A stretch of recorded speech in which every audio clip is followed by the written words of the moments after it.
صلي على النبي والما يصلي يولي. حزام ليرة الصياغة مالته كلش حلو.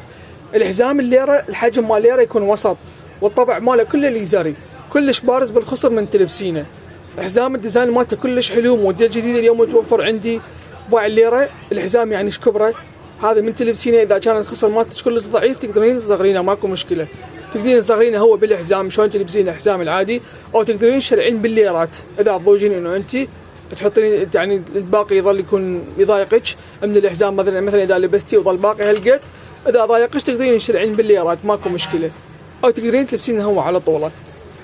تلبس خصر ناعمه تلبس خصر خشنه، يعني تشرعين بالليرات اذا كانت الخصر مالتك كلش ناعم، او اذا كان الخصر مالتك كبير تبقينه على طوله. الصياغه مالته كلش حلو، يقعد ويا زي كردي هذا الموديل، يقعد ويا زي عربي، كلش حلو الليره هذه بس ليره بدون فرفشه.